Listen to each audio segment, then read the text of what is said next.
One of the things I wanted to talk about is the Swinomish Tribal Constitution, because that's a big issue where the leadership there is wanting to modify this constitution and is wanting to get out from under the Bureau of Indian Affairs. It's going to be its own nation. It's going to be freestanding, but don't stop the money, you know? So I thought I better take a hard look at this Swinomish Constitution. And I did. And I identified in that constitution they have governing authority, full governing authority over their tribal members and their federal trust lands. That's all. Every other authority they've had has been either acquiesced or, looked the other way. But in their constitution, and most of these Indian Reorganization Act constitutions give them sole authority over their tribal members and their federal trust land. Within the Swinomish Constitution, I counted 27 clauses. 27 clauses within that Constitution where in any other task or option they want to do is subject to review and approval by the Secretary of Interior. So, how sovereign is that? They have government over their people, their land. Anything else they want to do is up for consideration, but it has to be reviewed and authorized by the Secretary of Interior. That is not a freestanding sovereign being the word for dominion. They do not have dominion over themselves even under their own constitution. They really don't. You need to look at that constitution and see how absolutely monitored these tribal constitutions actually are. But you never hear them talk like that. You never hear them say, oh, we're federally recognized. No, we're sovereigns. So they don't use the reality-based words that we need to practice saying out loud a lot. Another thing is that, and here's where I really, this is my opinion, but let me just finish this one thought and then stick your hand up again, okay? So,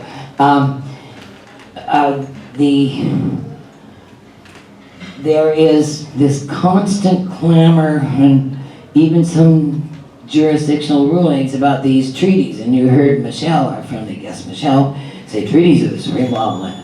Oh, treaties are the supreme law. Yeah, so that is the last third of the Supremacy Clause in the Constitution. The full clause, and it's in order, just like we the people, state authority, state sovereignty, and federal sovereignty. The Supremacy Clause is also in order, and it begins this Constitution and the law. Second, laws of the Congress, and third, treaties are the supreme law of the land. So, but they'll only say the last third. They say treaties are the supreme law of the land because that's the third level. But it's right next to the phrase, are the supreme law of the land. The word are is plural, This Constitution first, the laws of Congress, and the laws of Congress supersede anything in the treaties. And the laws of Congress continue to evolve. So let's look at the 1954, the Indian Reorganization Act, because that started closing back up what was going to go away forever, which is reservations and tribal governments. They were intended to go away forever by the turn of the century. The Dawes Act was a start, the Homesteaders Act was a start, citizenship for all American Indians. We were supposed to be done with all this, and everyone was just American by 1924, when all American Indians were made citizens. We were supposed to be all done with it. 10 years later comes this Indian Reorganization Act, authored by an avowed communist, John Collier, who happened to be the BIA commissioner.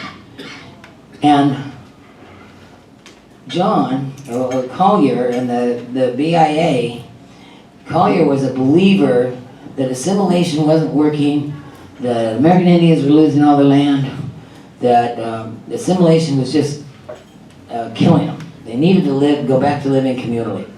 So the Indian Reorganization was to, operative word there being reorganize, to reorganize the existing tribes in 1934, there were about 65 or 70 of them, to reorganize the existing tribes to stop any more allotments, stop any more homes, and get the surplus lands back to the tribal, get them back on the reservation, back to kind of re-establishing their tribal government and their reservation, and stopping any other taking of the land within the former reservation boundary.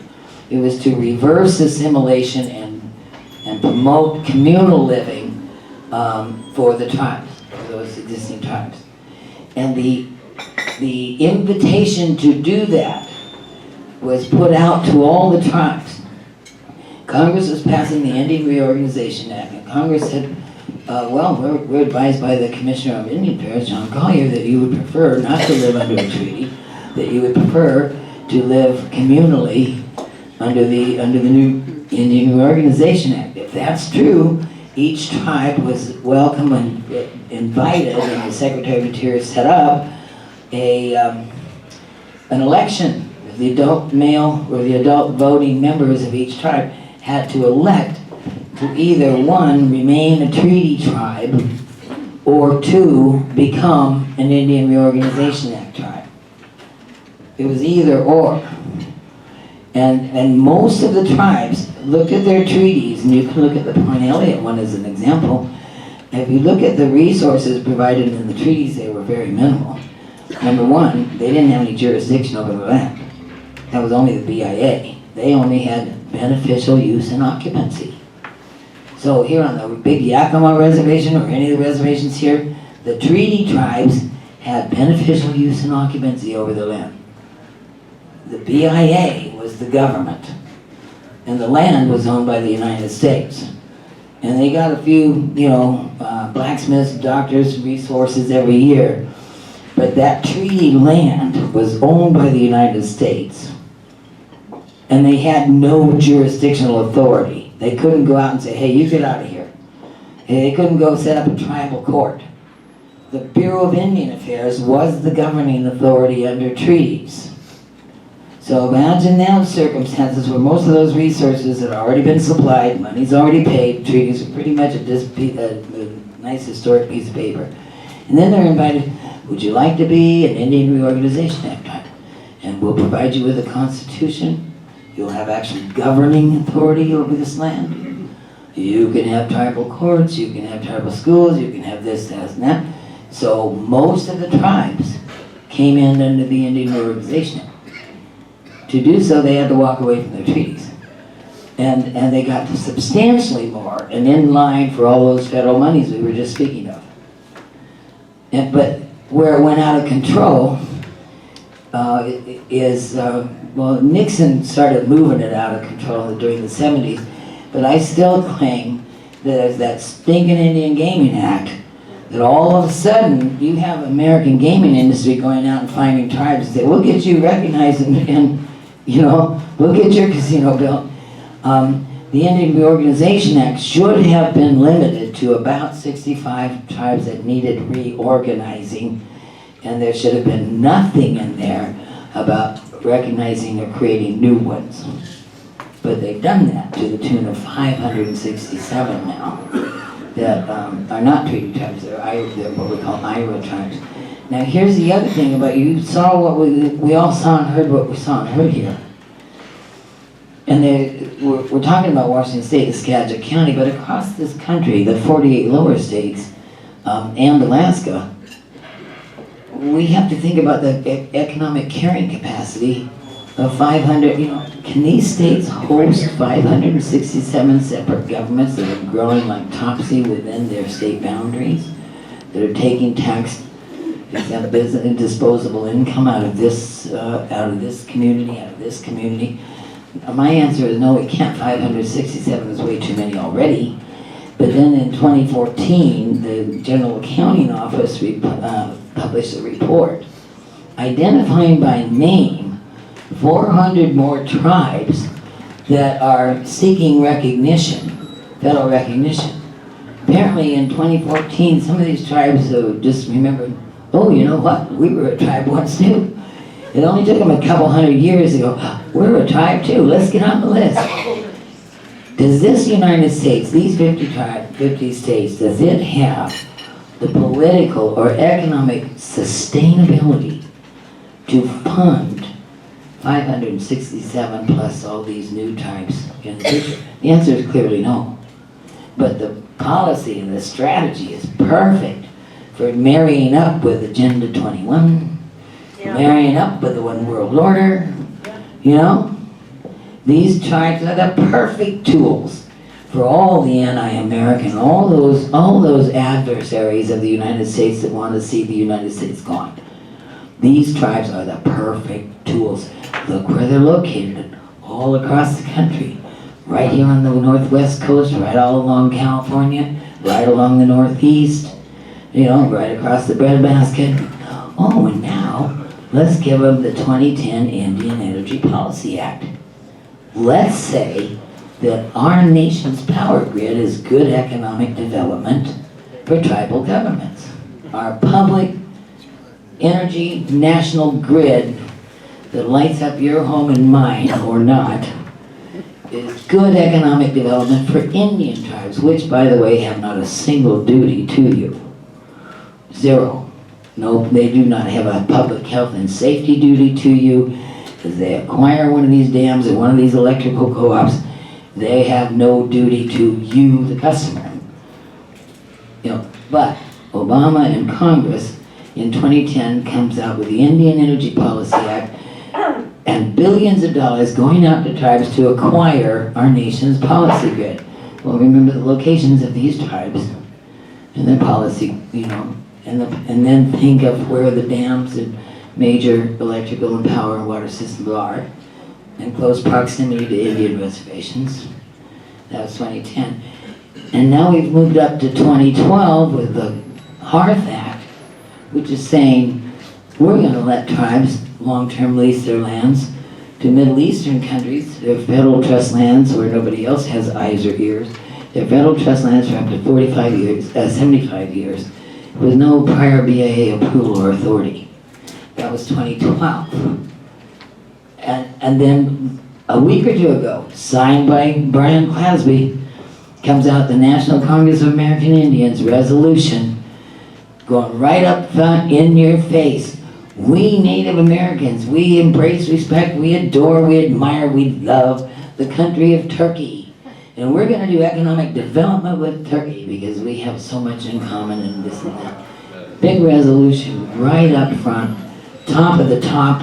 National Congress of American Indians, the biggest megaphone for this industry there is, and now it's just in your face. It was all kind of secretive under the covers. It wasn't really classified or anything, but we found the public documents that identified this whole process that Obama was putting into law. And we have a New York attorney that did a big white paper on it, and he's gotten this information to our current president's team and Homeland Security folks. But nonetheless,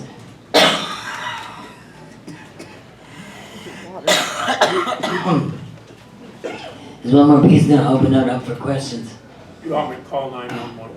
No. We already did that. No, I can do it. I talked to my now what was one more piece? Canada? Turkey, White paper. Turkey. white paper, yes. Here's where I was going with it.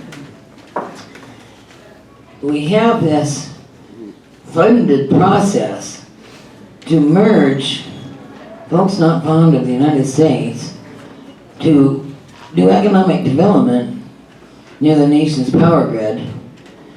And the first ones that might be harmed by such a combination are the American Indians themselves, the folks that live there, and then all the rest of us that live around these reservations. So one of my little far-fetched thinking is Congress, I'm just going to say it out loud, is Congress doing genocide to American Indians by 1,000 slashes? Is it saying, here, we will always take care of you. You don't have to worry about your own accountability. We're accountable to you. Well, the court started that process, and the feds have been good about it. And so you take a whole culture that has been historically nomadic and has no sense of a work ethic. They're hunter-gatherers or fishermen. And you take a whole culture of people with the absence of a work ethic, and perhaps some farming comes in and maybe some, but then you take that very culture that becomes absolutely dependent on the Great White Father, and then the Great White Father kind of doesn't do a whole bunch in between, and then brings in gambling, brings in the Native American Graves Protection Act, and it allows religious and cultural processes like peyote and stuff like that, and then allows tribal governments to make their own decisions about whether or not they want to grow and sell and market marijuana. That's another option. The Department of Justice, good old Eric Holder, where states have to vote it in or out. Tribal governments, Eric Holder said, tribal governments can make their own decisions about that. And many are now moving into the gaming market. They're into the gaming market. They've captured the tobacco market. They're going after the marijuana market, many of them. And they've already got the meth and the, when you get into a lifestyle that has a lot of time to kill, and they get into drugs, and, you know what I mean? What's the incentive to move your life forward? So, and all of this stuff that is addictive in its nature and destructive to the family unit, all of this stuff is prioritized and shipped out to the reservations. So no wonder 80% of them left, but the 20% that are there, it's like all they know. It's all they've learned generationally, and they've been told since birth, everything that went wrong in your life is the white man's fault. Somebody else did it to you, and they're doing it to us. And they learned this by the time they could talk. That's all they know. Now, it's I'm going to give an example of my stepmom. I had this wicked stepmother. Actually, she saved my life here. But when I was a little kid, I just thought she was a mean, wicked stepmother. Made us wear white gloves all the time and stuff. And she told me some things that we believe, and I believed them as a, I was a straight A student, I'm not really dumb blonde. I did really, really well, but I believe what my parents tell me. And so I relate that to those that are still here on the reservation, and you listen to them. It's what they've been told by their family, and they love their family, respect their family. I do mine too.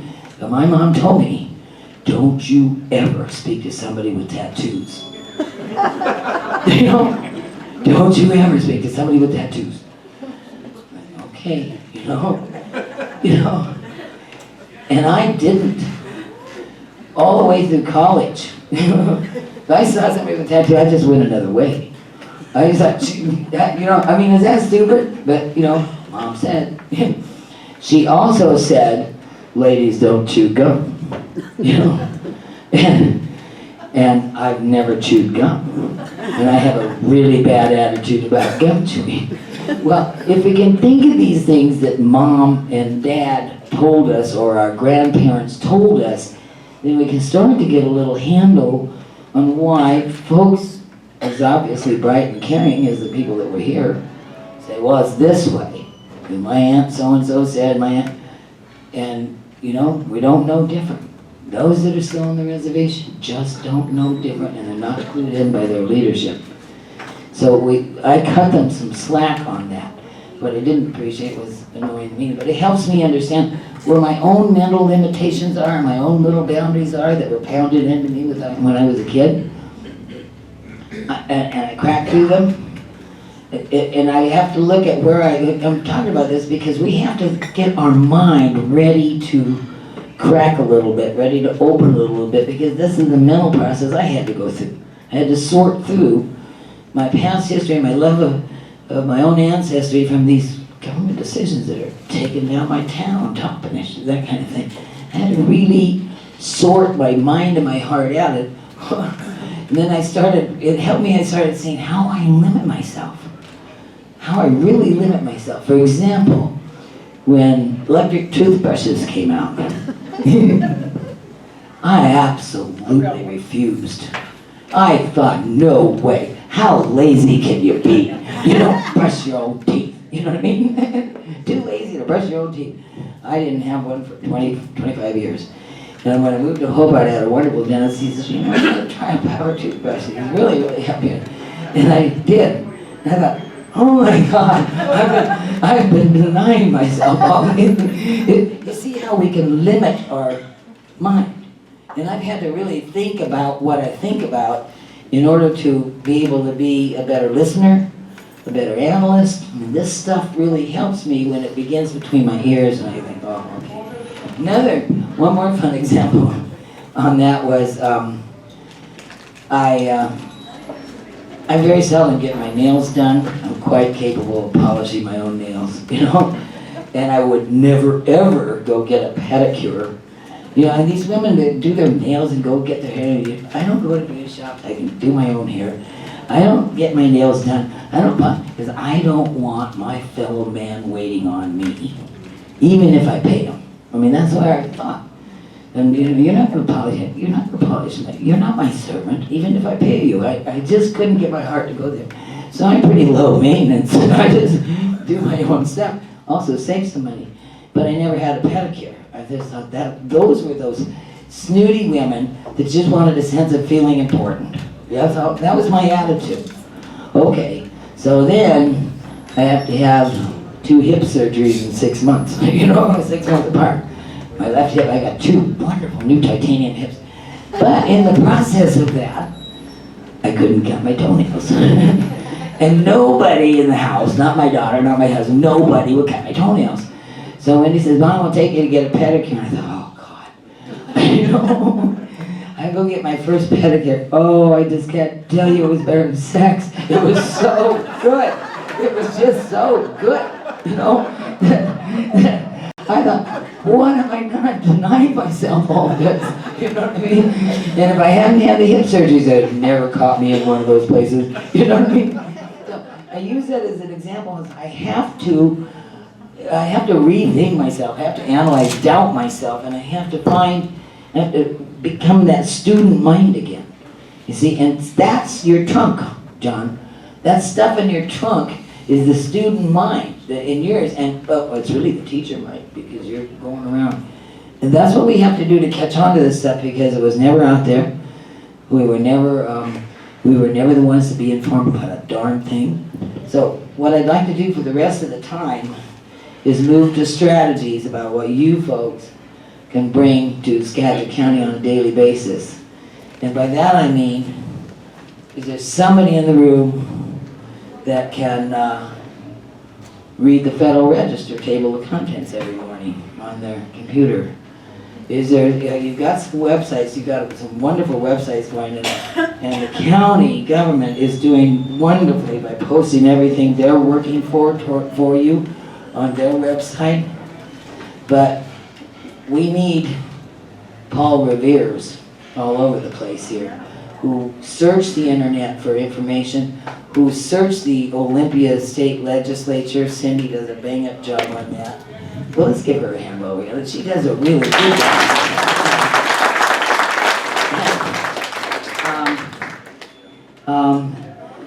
The CAPR group in and of itself, all of the chapters, I've spoken with the Spokane Valley chapter and the King County chapter and your chapter and maybe a couple others. You are a leg up in this regard. Most of the members that I've met at CAPR are a little better, have a little better academic attainment, for one thing, a little better educated, good middle to upper income where you can afford to go to meetings and afford to make photocopies and afford to buy books and share them. You know, that helps too. And you're very studied. You're very knowledgeable on a range of issues here in Washington State. So you have in place the CAPR framework to take on some major issues. You've got that in place. And you pull in this federal Indian policy in Washington State. Yeah, you should give yourselves a hand, George. Good idea. So, Um, I want to comment, okay? well, you want to comment now? If you think it's appropriate. Well, I heard you talk. You got 30 seconds. Oh, you should talk. Can I have equal time, whatever George said? I was hoping to start a round of applause for the idea that we just heard, but it didn't happen. Yeah. Anyway, I guess you're going to go into specific things that we can do. That's what you just Yes. said. Okay, well, just a moment, folks. I'm getting very old and things have to happen quicker for me because I'm not going to be around. Hold the mic. Sorry, I'll hold it. All right, so I just want to take a general outline approach for simplicity's sake to make it all simpler, because that's the only way my mind works.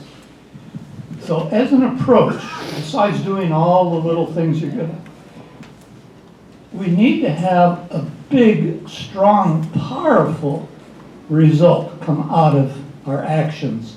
And I'm glad you said Skagit County is the poster child for Indian problems in the United States. Yeah. And having mentioned that, let me list them quickly. Water issues, Yeah. collusion between tribes and the government, the progressive left that runs the EPA, fee to trust problems. Excuse me, George, I've got the list. Tell them because I need to take a quick bite. All right. Elaine knows all this, right? Property tax issues. The results of the property tax causing inequalities in our taxation in this county. The casinos having no competition. The federal subsidies, $1.2 million a year. I think she quoted a lower number than that. Do you know, Mike? The Swinomish is about 8 million a year for the Swinomish tribe. Just 8 million. Yeah. Or 8 million for them. Just That's just the Swinomish tribe. And I plus the looked at- casino revenues, plus, well, this is where I'm going. Yeah, plus casino, plus. They are fishing, so plus- wealthy, it's unbelievable. Well, it's the government, not the people. Tribal government. Tribal is one government, thing, yes. Not tribal people. Yeah, I mix up Indians and tribes and, That's a point we have to make. right. So, one more thing, Indian bureaucracy's power over people like me who happen to live in Shelter Bay. We can't compete with the whole government and the tribes working together. So there's a whole list of issues that Skagit County is the #1 in the whole country is having them all applied right here. And coming down to, any of you residents of McConnor, you like your tax bill? Yeah, so this is what I'm talking about. So the issues are here in the county, but what can we do more collectively? Well, how do you convince Americans to do something? First, you point out to them that Americans believe in equality under the law. Who's going to argue with that? And that means the U.S. Constitution and the federal laws that we have now. But there's the problem. The federal laws that have gotten us into this situation are not going to get us out of them. We have to stop and change the whole situation. We need a lawsuit. We need to find an issue to take the Indians, the tribe's interests. The tribe's interests are actually the same as ours. They would like to be free and equal. So we need to take the lawsuit of the tribe's interests through the courts for them. Unfortunately, not with them, because they won't get what I'm talking about. You know, they'll always see themselves as separate, and they'll want to get a better deal. So we won't work with them. We'll work for their interests. Now, so what would be the approach for this action? The unequal status for the tribes creates a reciprocal unequal status for citizens who have relations with them. So we have to sue the federal government for equal rights for the Indians. And if they have equal rights, then we no longer have the unequal rights that are attached to their advantages. See what I'm saying? There are 5 levels of citizenship in Skagit County. There are you people, there's me who live on the res, there's me who lives on the reg in a contract with the Indians, which means I have a deal with the government. There are Indians that live off the reservation. There are Indians that live on the reservation and are not tribal members. And there are Indians that live on the reservation that are tribal members. And I probably missed a few classifications of citizens who, so we have a stratification of citizens. We need to end this. So we need a lawsuit now. So how do we go about it?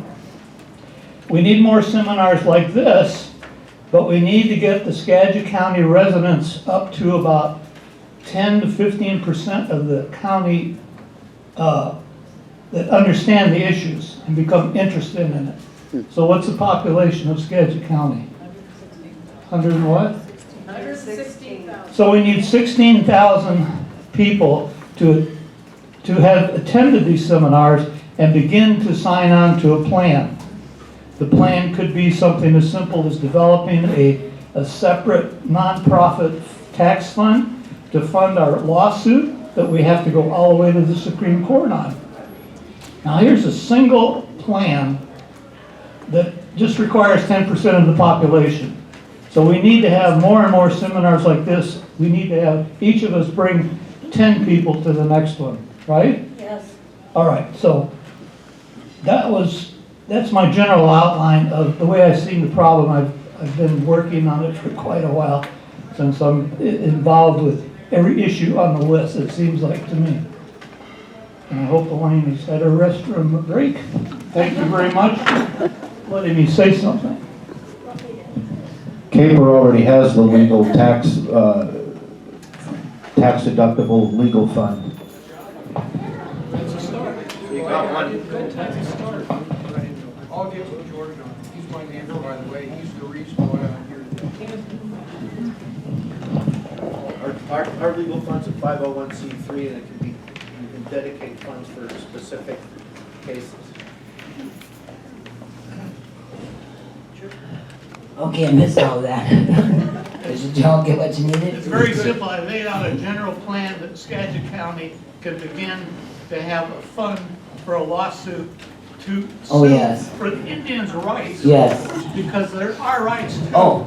We, The 14th Amendment would give the Indians the full rights we have. They no, don't they have have. 1924, they're citizens. Yeah, yeah. I'm talking about in reality, there are 5 different kinds of citizens in this county because of the Indians' government Yeah. relationship. I agree with them, we want to end that relationship. Yes, but I would say that's one front. I have a strategy of my own I want to share with you, but I want to call upon Norm, and then you're set next. Norm? It was a very simple question. On the Snohomish, 27 points in their constitution that need the Secretary of the Interior to approve them. Yes. You're from Montana, Zinke's from Montana. What's your impression of whether or not he would approve their desires? Thank you for asking that, because I have to get out of Zinke's doghouse.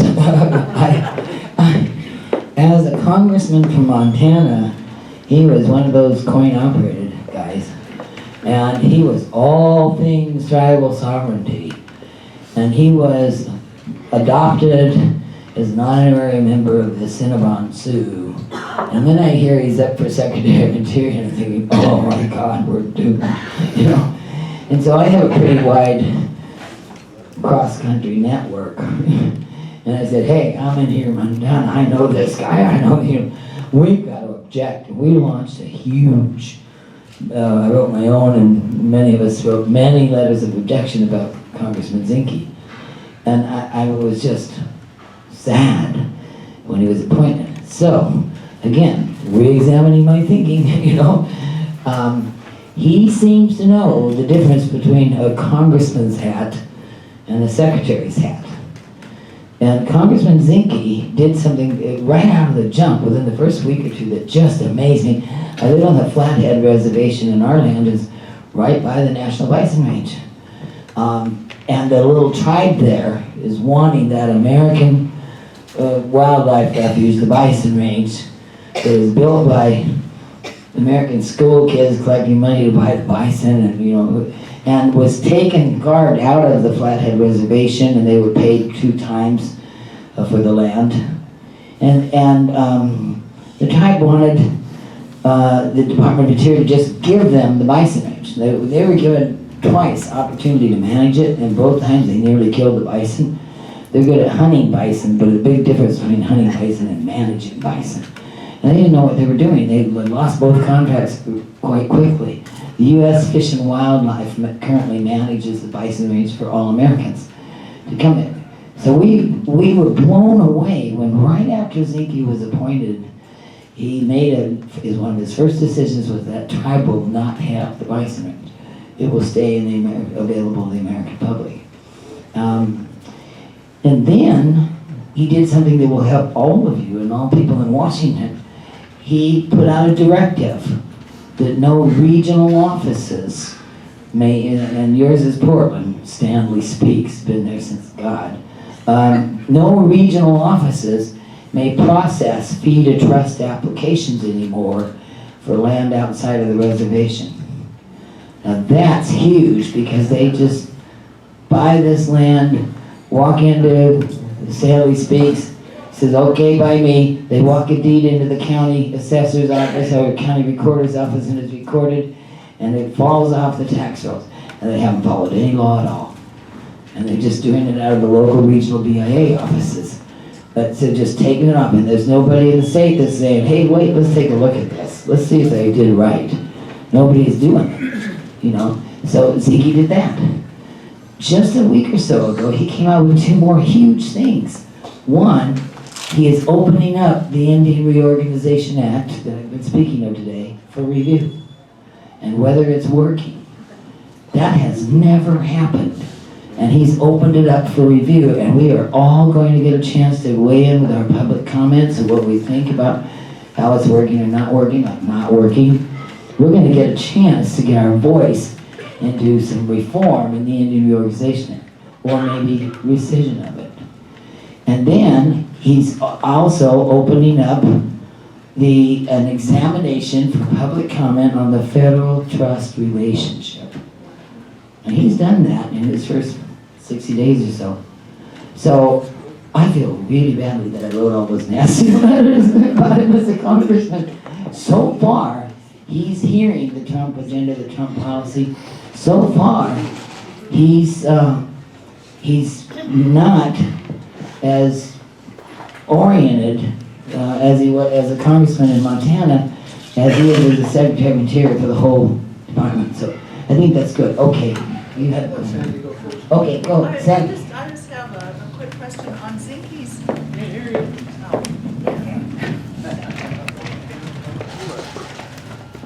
I have a question, if you know, on Zinke's fee to trust moratorium. Does that count the ones that are already in process, like Sonamish has? Something in process. It may, because when Trump was elected, he put out an agency-wide directive that everything in play back to October 28th was on hold. So there may be an overarching directive that affects the Department of Interior along with the other agencies. Anything moving that was moving under the former administration was put on hold, subject to be reviewed by the incoming secretary. So it may, but maybe not all. I'm not sure, Sandy. You know, but that brings up another point, and that is that we need to, well, the Indian Reorganization Act, as anybody's taking notes, is Title 25. Is Title 25. And under Title 25 is Section 465, which is the fee to trust process. What? Section 465 is the fee to trust requirements. So if Chairman Clattersby wants to go out and acquire a private parcel on the open market and then put it into federal trust, he needs to go take a look at Title 25, Section 465, and he will see something like A through H or A through L of things they must answer for every single parcel that a tribe wants to remove from a state's land base. There's at least 9 or 10 or 11, I can't remember exactly how many specific requirements, answers. You know, what will be the socioeconomic impact removing this parcel from the state? What will be the traffic impact? What is this current use? What are you proposing to use it for? Questions like that, a whole bunch of, have to be answered in writing and with an application to take that parcel into federal trust. Okay? And Section 465 requires notice to the local governments that a tribe is proposing to remove a parcel. Well, none of that has been followed lately. Certainly none of it around here, and that's what I mean about the buy a piece of property, take the deed down to the regional office, and people say, okay, you're good to go. They'll sign off on it when they haven't done any of that. If they buy multiple parcels, they have to do a full-on environmental impact, examining the cumulative impact of removing multiple parcels from a state or county's land base. They don't do that either. But what's going on here in Washington is those deeds are getting taken into county recorders and recorded, and they immediately fall off the tax base, and no one in Washington state is saying, hey, wait a minute, where's the underlying paperwork? Why weren't we noticed? So it's just rolling off. And that's another thing about the state of Washington. And they're not the only state, but they're the worst one, in my view, for just abdicating their authority, for doing nothing to protect the tax base, which is, you know, completely critical for county resources and funding. They're not doing anything about it and not challenging anything. Not only that, you can, I'll tell you about another case, the Patchett case. You can challenge a trust that's already, a land that's already in trust. You can do that too. Yes. Go ahead. Just tell the folks about Marlene Dawson Oh, yeah. in Whatcom County on the Feed the Trust. She knows everything. So, And Marlene's a wonderful resource. Marlene Dawson lives in Ferndale. She's a former Whatcom County commissioner, and she's just been a longtime friend and colleague. I've learned a lot from her. And Marlene knows land status and federal Indian or Indian land trust status. She knows the legitimate status of lands in Washington State like nobody else. And Marlene has worked incessantly for maybe 15, 20 years with the Department of Revenue at Olympia and with county assessors associations, begging them to look at the documentation that she has provided them, begging them to look underneath, not just accept these parcels into trust. And the Department of Revenue has literally handcuffed your county assessors. They may not, they have to just do what they're told. From the Department of Revenue is no friend of the counties or property owners in this state any more than the Department of Ecology is here. I mean, this state is really frightening in terms of protecting property rights, its own natural resources, or abiding by federal regulations. Yeah. Did somebody else have a question? Yes.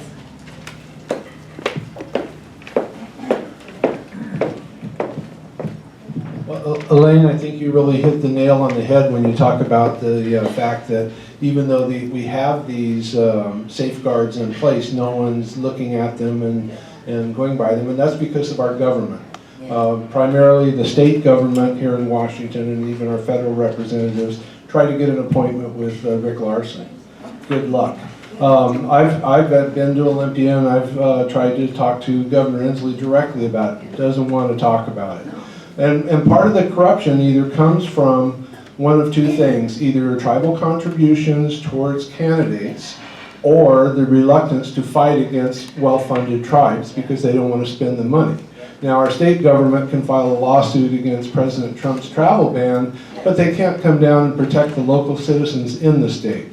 So that shows you where our elected officials, where their minds are really here in the state of Washington, many of them, not all of them. And I would challenge that these tribal contributions, since they consider themselves governments, tribal governments, you know, I'm a councilman in the town of LaConner. The town of LaConner can't give a campaign contribution to any particular person. So how is it that tribal governments can give campaign contributions? I would challenge that all these campaign contributions coming from tribal governments are illegal and they should be returned, and those people who took those monies should be fined for that.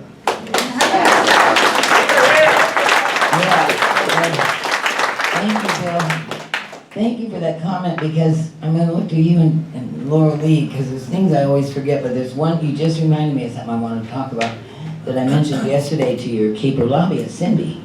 And that is, why is it that no American governments can participate financially in elections, but tribal governments can't? And in researching that, there is one, it's from the Federal Election Commission. That's a 3-person appointed agency. And they issue advisory opinions. Now, advisory opinions are not law, but they issue advisory opinions. And right before the Bush-Gore election, some of you may have heard this, but right before the Bush-Gore election in May of 2005, a New York tribe wrote the FEC, the Federal Election Commission, and said, may we participate financially in elections? And the FEC, the 3 guys sitting on that advisory committee, issued it's called AO 2000-05, May of 2005. They responded in writing to this New York tribe that said, well, you are a government for purposes of governing your people and your lands and receiving the subsidies. But for purposes of elections, you are a person. And you may therefore, and it's in ink in the FEC opinion, you may therefore contribute to political candidates and campaigns, incumbents or whatnot, from your general treasury. Now that's taxpayer dollars being redirected, or gaming revenue. So yes, so it's a one advisory opinion in 2000 set in motion, and this was just for one tribe that asked the question. But what applies to one tribe rolls out to all of them. And this was an advisory. I have not been able to find, nor have any of my colleagues, any congressional language or statute that allows this, or promotes this, or anything. There's nothing, no congressional. There isn't any state, I'm not aware of any state legislation that says, oh, we welcome tribes participating in our elections. There's nothing. There's no judicial rulings that says, oh, tribes have the permission to be the only governments in the country financing elections. It's only that advisory opinion. So I have a packet put together, and I'm doing 2 things with it, and I'm suggesting that you guys work with Cindy, your lobbyist, all CAPR groups. I think CAPR should take this up statewide for Washington State. I have a packet put together that I'll be sending to Cindy and anybody that wants it, that puts the documentation to this. And I am working with an attorney in Idaho, a really bright guy. He grew up and went to school in Wisconsin with Ryan Priebus. And I said, if I get this to you, could you get it to him or somebody? And I've sent that to him. I don't know what follow-up has occurred, but I got the packet to him. I'm also part of a team out of Kansas, a big national land use planning firm that the Trump organization contacted for putting together a matrix of what we call low-hanging fruit federal regulations that are duplicative or replicative or, just unnecessary. They want to reform federal regulations. They want to reduce the workforce in the federal agencies, and they want to cut the budgets in the various federal agencies. So we're providing ongoing contributions into the Trump team about regulations that should be done away with that will also allow them to reduce that budget of that agency and reduce the workforce of that agency.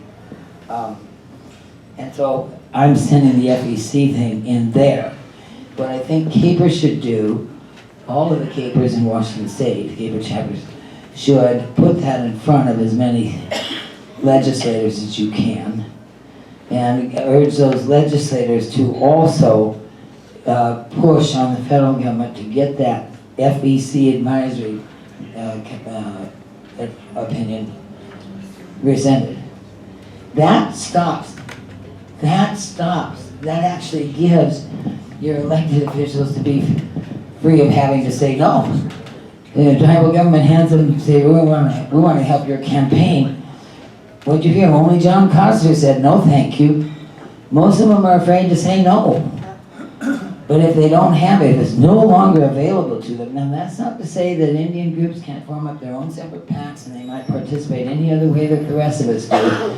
But at least there won't be money coming out of the tribal government itself, or the gaming dollars itself on behalf of one ethnicity to participate in our elections. They should be able to participate at no better level than anybody else in the country. So I'm hoping CAPR will take that. It's another little piece that can be taken on. Somebody else got a question? Okay, yes, Norm.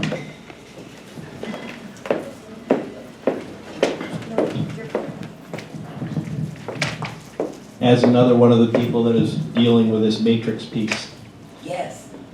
This will go to the Director of the Office of Management and Budget in response to President Trump's executive order on reorganizing the executive branch. This is a top-to-bottom reorganization for everything they do. While you don't get to participate in the Matrix project, you can participate. If you have your pen, time to write real quick, go to the White House website, whitehouse.gov. In the menu, on the right side of the menu, towards the bottom, there's this thing that says participate. You go and click on that, then you click on the one that says reorganizing the federal government. Oh, awesome. There is a short video there with the OMB director who explains it a little bit, and then right below that there's a form.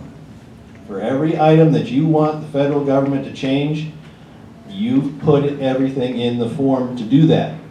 Click the button, and the best part is that the director of OMB has been directed to consider all of the things that come in through that portal before he starts writing the reorganization plan. You know the deadline? June 12th. June 12th, that's not far away. So anything that you think we can live without at the federal government, that's your way to do it. Thank you so much, Norm. Now this is what I mean about wanting to learn from others. Somebody back here. I know this is a terrible, radical idea, but why don't we just abrogate all the Indian treaties and allow them to incorporate as corporations? They really, in my mind, they're already abrogated, but they keep pushing them out. But yes, that's a good idea, and I think that we are going to be looking, there's starting to be a little increase in the discussion about transitioning reservations and tribal governments to nonprofit corporations or municipalities, their own little municipality. I don't know what the what the end game will be, but the fact that they're talking about the end game now is hopeful, very, very hopeful under this administration. Somebody, well, let me throw in my pet peeve, something that I've talked to Norm about and I've got to do my homework on some more, although I've done quite a bit. And my pet peeve is the U.S. Census Bureau. That is a sneaky little thing. Now, this is classic government bureaucracy. This is a bureau that has one thing to do every 10 years. It has one thing to do every 10 years. It should probably take them about a year to do it, or 2. There's only one thing, constitutional. Count the population. Now, the framers were not considering, we want to know how many toilets are in your house. How many bedrooms you have. You know what I mean? But there's one thing to do I have been to the U.S. Census Bureau headquarters. I've also been to the White House many times. The Census Bureau, this is really scary. The U.S. Census Bureau sits, if you're familiar with Washington, D.C., and it has the metro, and all these orange lines and red lines and blue lines. Well, you have to take the orange line all the way out to the very end of it. And then you see this facility that is perhaps as large as the Capitol and the White House and a couple of other buildings combined. It's just enormous. And it sits out all by itself in this remote area surrounded by land and double cyclone fences with barbed wire and security gates. I had to go through myself and the attorney that was with me this was on behalf of Hobart, although we did something similar with Tompkins. The security to get into the U.S. Census Bureau is far more severe than the White House or Congress. And I mean, they walk you, that's after they just nearly strip search you, it's quite embarrassing. They walk you with an individual through their halls of where you need to go, and they stand there and wait to make sure you get out and you don't look at anything you shouldn't. It's really a creepy building, really creepy, scary. But the reason I was there, well, let me go back to the first thing. In Tompkins, in the 2000 census, I lived in Tompkins, on the Yakima. In the 2010, I lived in Hobart, but in the 2000 census, I got a call from this lovely woman. She's been the mayor of Harrah, Washington. Her name is Barbara Harrer. And Barbara Harrer is the mayor of Harrah on the Yakima. And Barbara calls, she's a wonderful woman. She said, Elaine, Harrah got this letter. And it was a letter from the U.S. Census Bureau signed by Charles Kincaid that was informing this municipality on the Yakima Reservation that they would not be participating in the U.S. Census, that the tribal government would be conducting the census on the reservation because the municipal governments were irrelevant. In print, irrelevant. And little old Barbara was not pleased with that. So she calls me, and I checked with Tompkins. Did we get one of those? Sure enough, we did. Every municipality and the counties got a letter from Charles Kincaid, of the director at that time of the U.S. Census Bureau, informing these state republic forms of government, representative governments, that they would not be conducting the census because they are irrelevant. Well, we really flamed up over that. And so we organized a couple of communities, and we gathered and talked about what we could do. Well, I thought there's no sense in talking to Charles, the director of the Census Bureau. So I wrote a very strong letter to the Director of Commerce. The Census Bureau is under the Director of, is under the Secretary of Commerce. So I wrote this big old letter documenting a few things. And then I, just in case they ignored it, I copied in the Department of Justice for the Department of Commerce. And then and several others in the area did the same thing. And lo and behold, that all went away. Tompkins conducted, it just went away. And the other thing that went away was Charles Kincaid. He went away. So I'm thinking, whoa, us little guys won one. So then I'm hired by Hobart in 2008, and I'm their community development director and tribal affairs and all this and that, their administrators. And our phones start ringing from people up in the neighborhoods that say, there's some tribal members walking around our house with these handheld devices. We don't know what's going on. And they were really troubled. I mean, it was just unusual. So we find out that the Chicago office of the Census Bureau is working with the Oneida tribe, that the Oneida tribe will be conducting the census in Hobart on the reservation, because guess what? We're irrelevant. And so I called our municipal attorney and our national attorney, and this time we took some maps and we did the same thing, only this time we hand carried it into the Census Bureau, where I discovered what a horror place that is. And again, the minute we got there and sat down and talked to them, it just backed off. They suddenly started training census employees in our Hobart administrative offices, and they started hiring the local folks to take they backed it off completely. But my point is, they tried it again. Even when we stopped it in 2000, you'd think the policy would have ended. Oh no, Obama brought it back. And my point with the Census Bureau, why it's my pet peeve, is they got over 4,000 employees to do one thing every 10 years. 4,000 employees.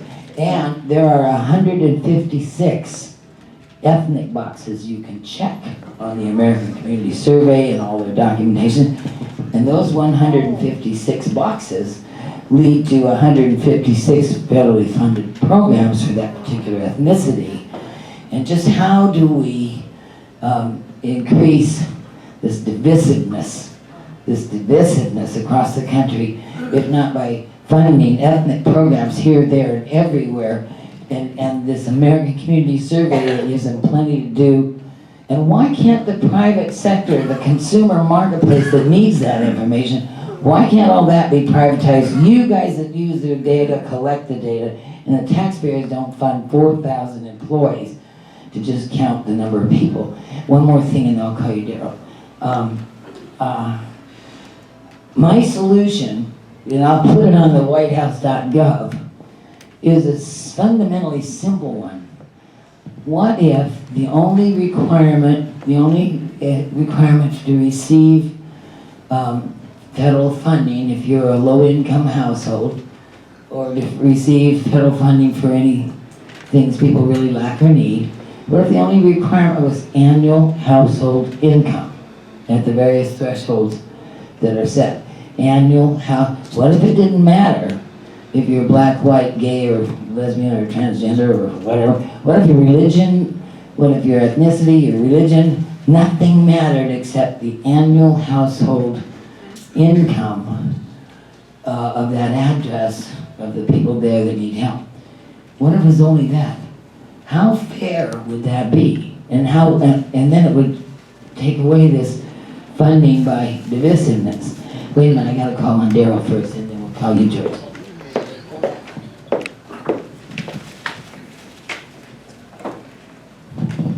Thank you. The Constitution mandates a census for one thing and one thing only. There's only one reason the census even exists. That's to apportion representatives. The Constitution says every state gets at least one representative, but for every 500,000 people, there shall be a representative. And that's the only reason that they did it. Yeah. Not all the other stuff. And it's our private sector that could be creating a lot of jobs. It's our private sector industry, the marketplace, the capital, that benefits from the data. But why are we paying public employees to collect that data and then give it free to the private sector? Why don't they hire a few people and get it done themselves? I'm very familiar with the American Community Survey. Oh, how are you? And my wife will cringe as I expound on this little matter. We got an American Community Survey form in the letter, in the mail, and I didn't want to have anything to do with it, so I ignored it. I threw it in the trash. So then I got another one. I didn't respond for a long time. And then I got a call from a gal in Seattle who was in charge of that, this part of the Census Bureau in Seattle. And she says, I would like to come out and have you fill out the form. I'll be right there to help you through it. And I said, well, I don't want you to do that. And she says, well, we can do it over the phone. Just a second. And I said, no, I stopped her. I says, we're not going to do this over the phone. I says, I'm not going to answer this. She says, you have to by law. And I said, well, I'm going to find out about that. And I went online and I found out from various attorneys online that I do not have to answer the questions on the survey. How many of you people know that you do not have to answer the questions online or on the survey? You are required by law to respond to the survey. So I respectfully declined on the phone. I called her up. Well, she showed up on Sunday morning. I was in my pajamas at the front door, and I opened the door. Of course, she was embarrassed. I mean, we won't go there.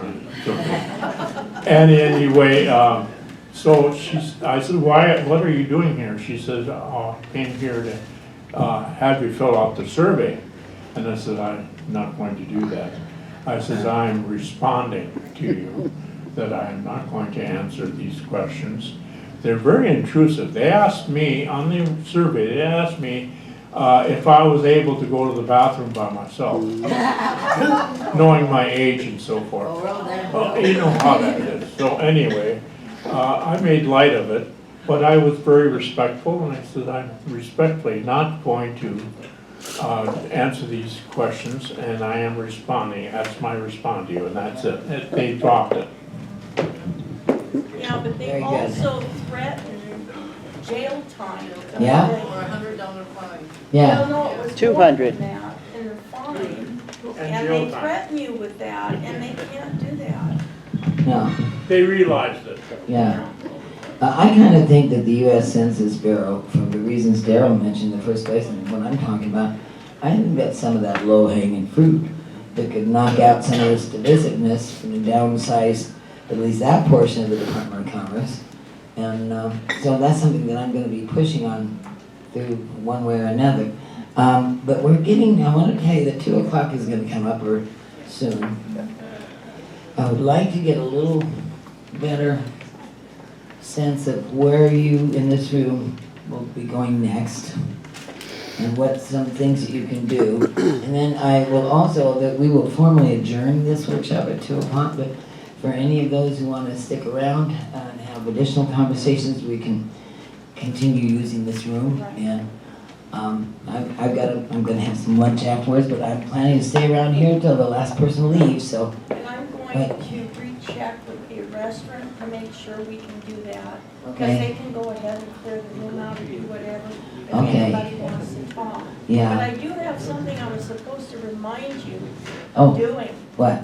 And that was the piece about the case that, Oh, in the Patrick case, yeah. Well, yeah, Well, no, well, the one that, the Bar Association now has to put Indian law into their bar exam and what you have to say oh, about that. I don't remember the name of the case, No, I don't either, but but there was a case. yeah. And I know University of Montana and most of you are Everybody in the room is probably Yeah. oblivious to what you're talking Yeah, about. okay. Let me take his question and then we'll let me forget. And also, where'd Laura Lee go? I'm She's here. okay. You have to, you're good at reminding me of what I'm forgetting too, so. Elaine, I was just gonna ask you, I can speak loud. Uh-oh. I was just gonna ask you, is there a way, because our local government in the state here is so reluctant to do anything, to talk to them, we might as well be talking to these people Yeah. out front here. Yeah. Is there any way to organize a contingent to go to Washington to meet with the new administration and express our concerns so they are more understanding of what we're facing? Because many of these people Yeah. live in such a bubble, Yes. they don't have a clue. The Yeah. average working person actually has to pay for insurance and taxes Yes. and all these Yeah. other things. There is a way, the national organization, there are a couple of different ones, I've done frequently, we've done exactly that. We've formed a team, go in and hold some meetings, and we make prearranged appointments with the various senators or representatives, and also with a couple of agencies that are out of the executive office near the White House. That's really great to do. When you can have people come in from out of the country, because in DC, they have no concept of the Western states. They have no, I had Secretary Cantwell's secretary, and a little staff assistant, asked me if there were roads out on that Yakima reservation. You know what I mean? It's just dancing with wolves' teepees. The DC people are completely oblivious. Well, that's why a small Yeah, contingent yeah, from yeah. locals. Here's the problem, though. It is expensive. The round trip airfare from this side of the country to DC is expensive. The hotel rooms are really expensive.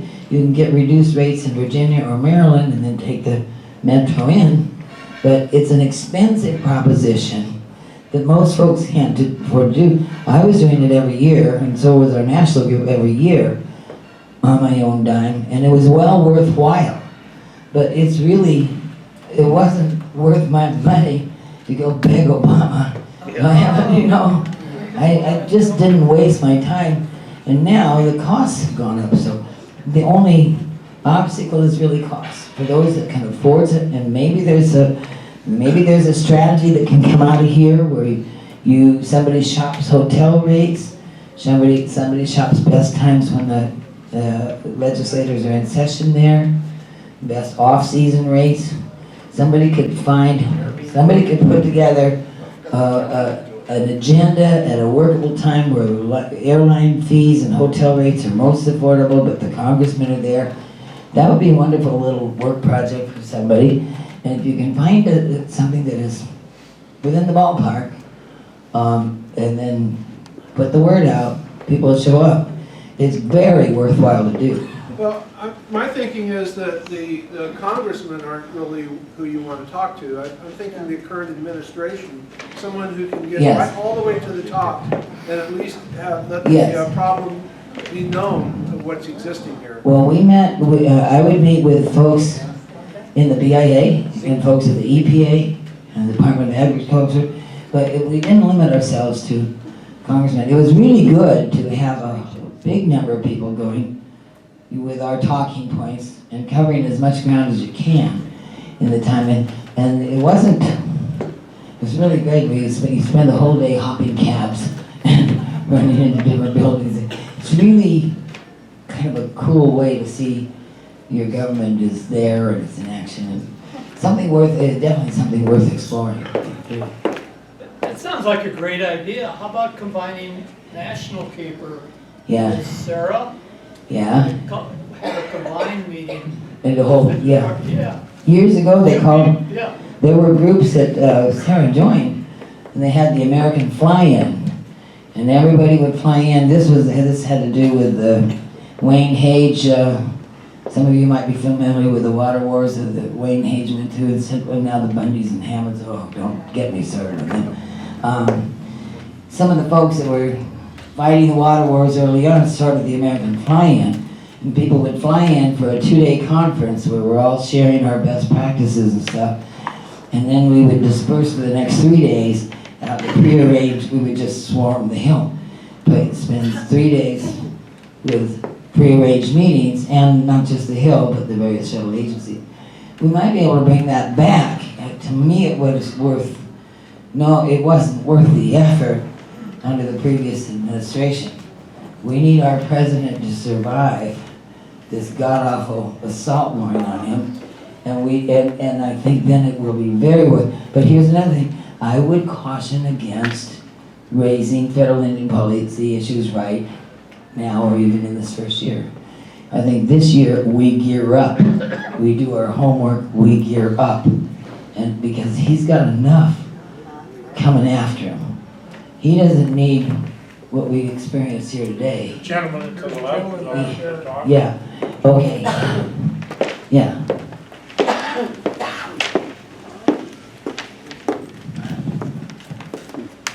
Yeah, to the man and turquoise. Indian law has been part of the bar for a number of years. Indian law has been a part of the bar exam for many years. My name is James. I'm from here. I was born here. I've been a practicing attorney here. I've been a working farmer here.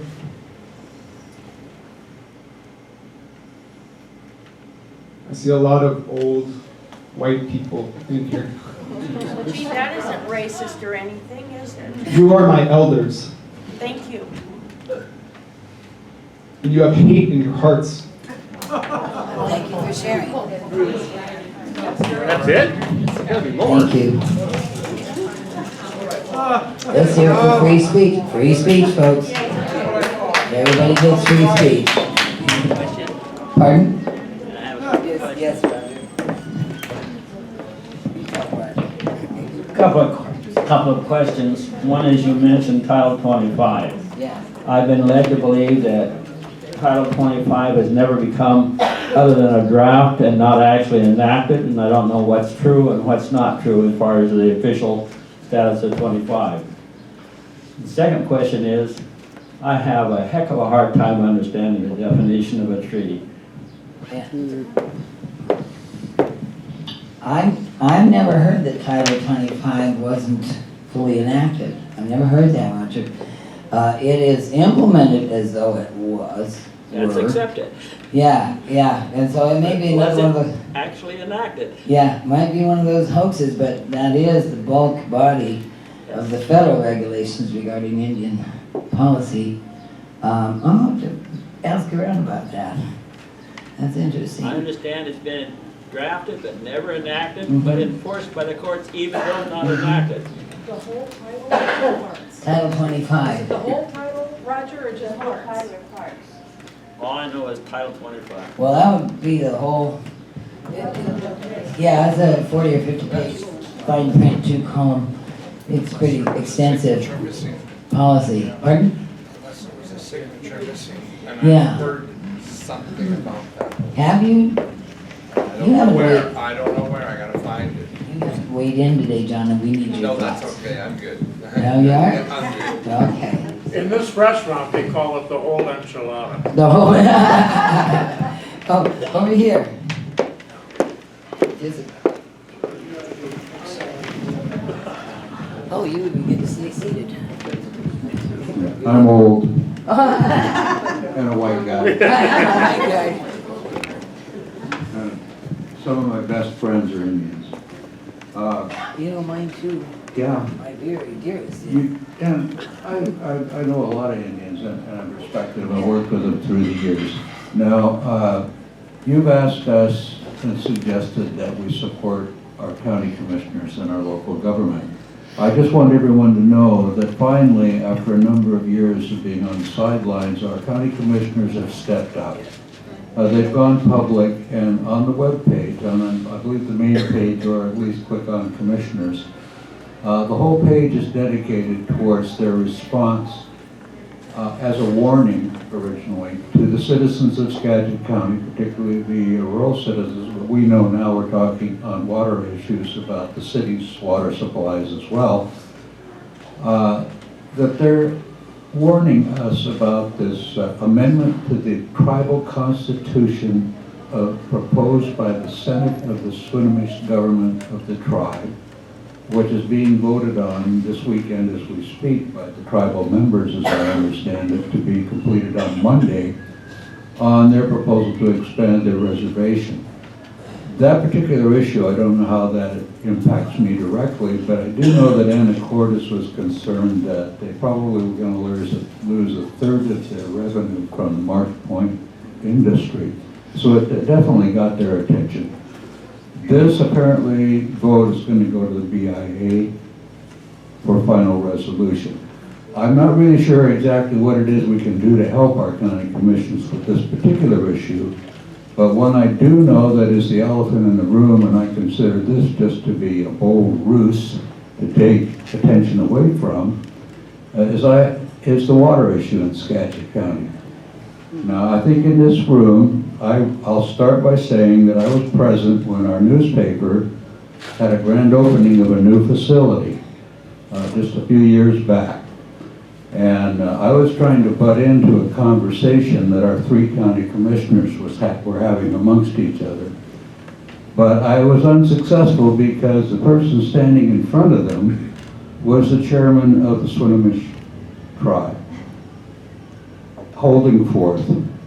Also standing with them was the reporter for the Skagit Valley Herald. The chairman said to Commissioner Dahlstedt, "We intend to control land use in Skagit County by controlling the use of water." That resulted in a few things, years of lawsuits by the county and the county assistant prosecuting attorney, back and forth with ecology, the tribes, through the courts, losing to the point of bankrupt our county. I remember the day that Commissioner Dahlstedt, as chairman of the board, made a press release in the paper saying, if you're going to apply for a building permit in rural Skagit County, apply to the Department of Ecology. They've ruled the county out of the loop. A couple years later, my idea for a fundraiser happened, because that man sitting right over there and his wife, Richard Fox, had an investment property in rural Skagit County, and he and his wife went down to the county to apply for a building permit for their retirement home. They were told, go talk to Ecology. Ecology told them to forget it. They sued the county. So for a fundraiser, Would you stand up, Richard?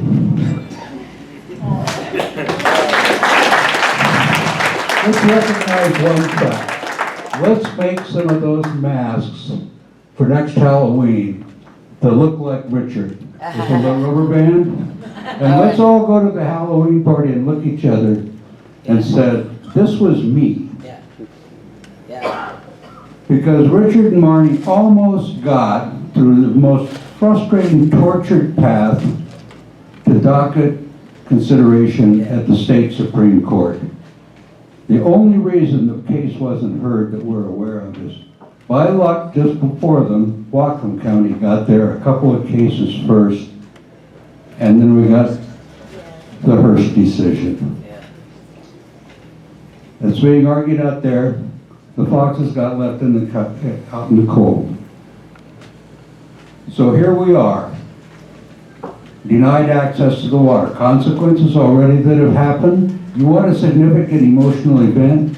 Every single property owner in Skagit County impacted by the in-stream flow rule after 2001 that could not get a permit to build got reassessed and lost 70% of the value of their investment and their life's dream. Now, what are we supposed to do about that?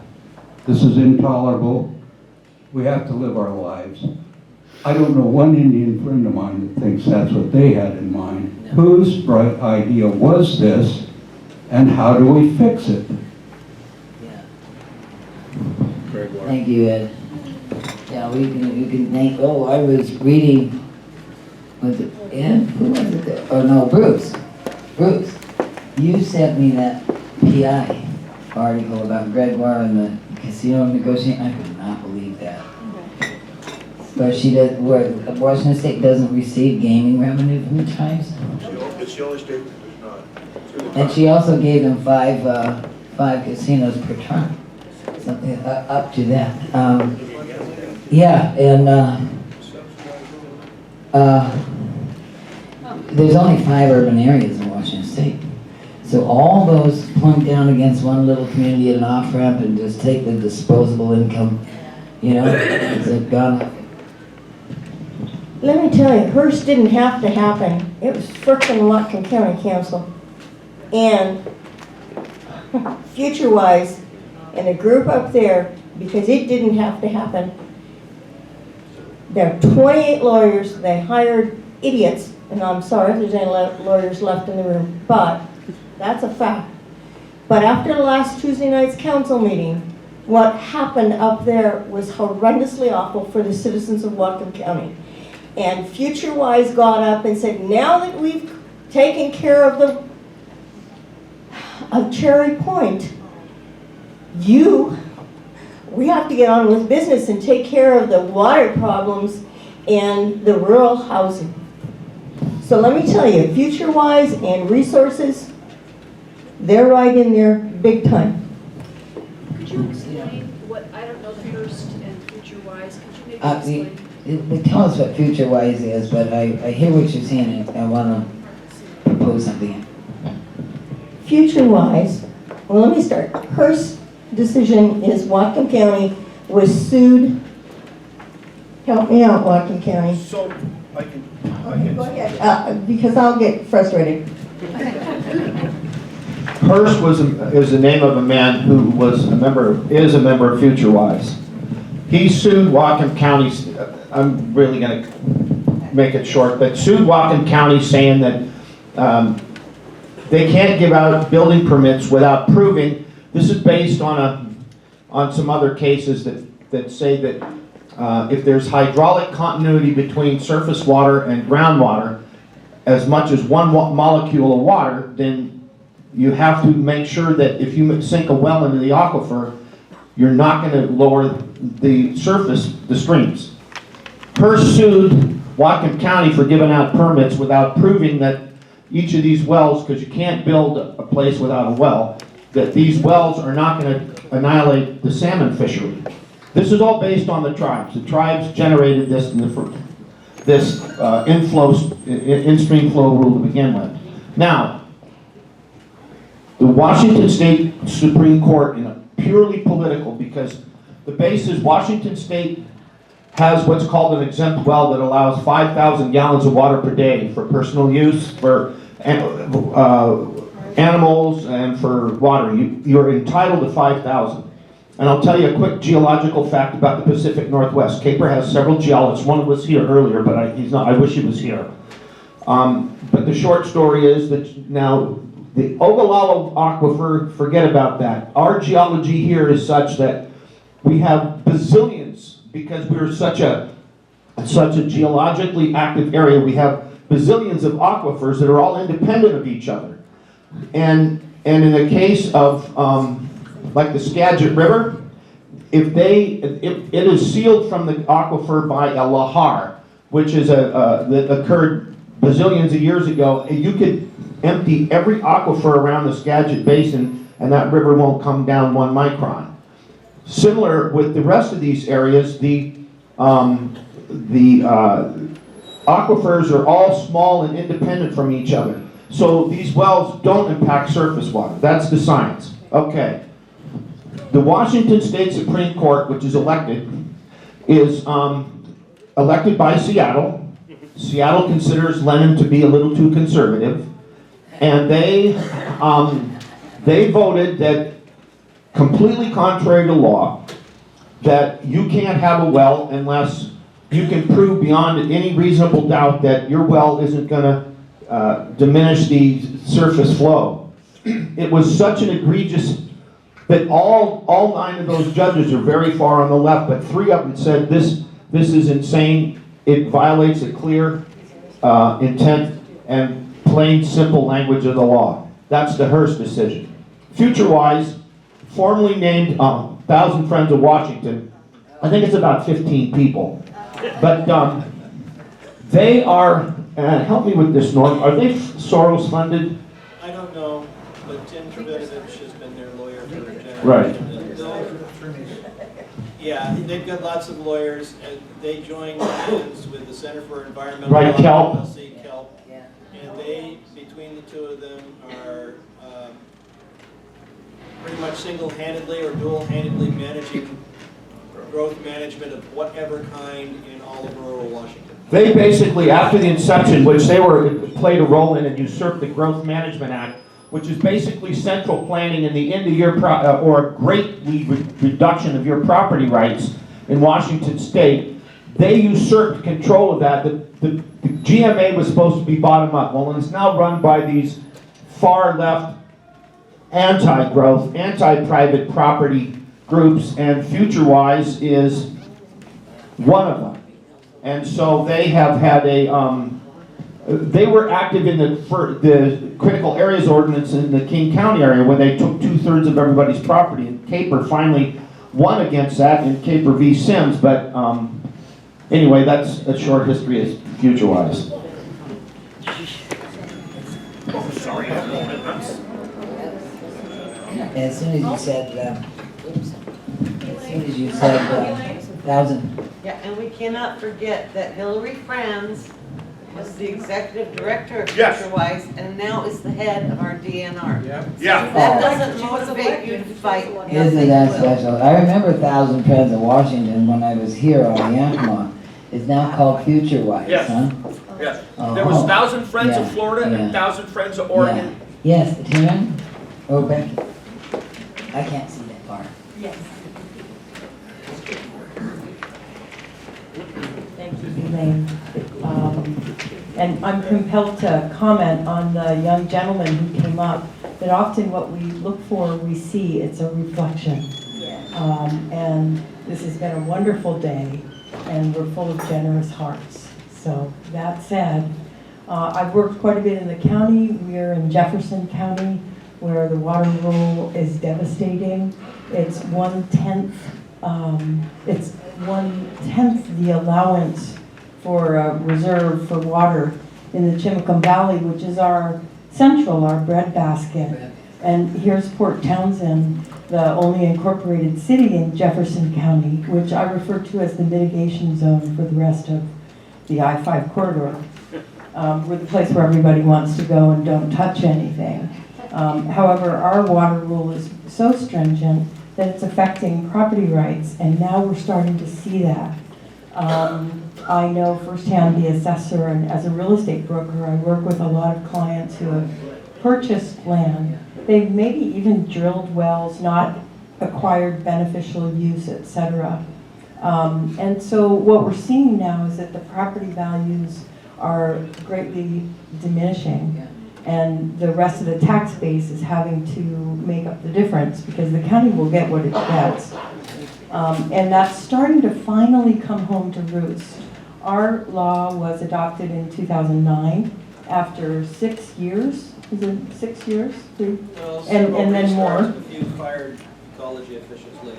Right. And no matter what we would do, I also was on the planning unit and involved with water resources, but no matter what the community would do, it did not matter. Part of that is because our elected officials did not represent the rural areas.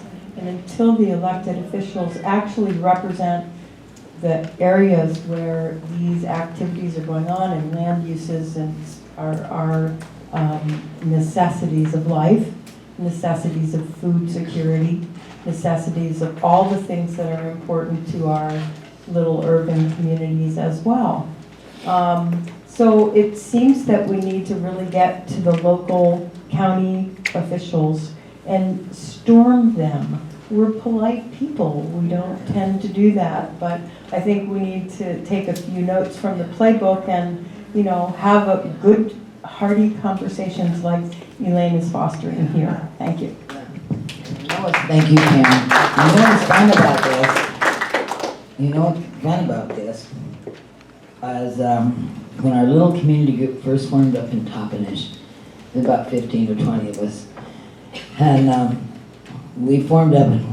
We started challenging. The tribe wanted to take over 2 dams that were the water to the breadbasket of the irrigation, and so we fought that. We learned how to go online and put our comments in, and we actually beat that back.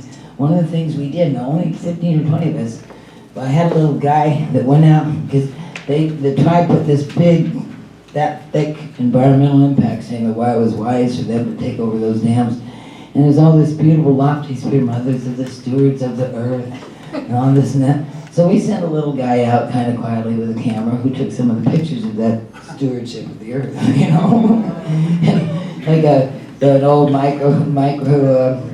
microwave oven in the freshwater stream and old television, cars here, and then the crap pictures. And so what we did, we posted those crap pictures on the FERC, Federal Energy Regulatory Commission website where you can post your comments on the island. Yes. We put those pictures up, and then we quoted some little lofty thing right out of the EIA.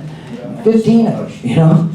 They did not get those dams. And the other thing is, they cleaned up all those places we took pictures of. You know, this a little group that's just kind of on the early learning curve.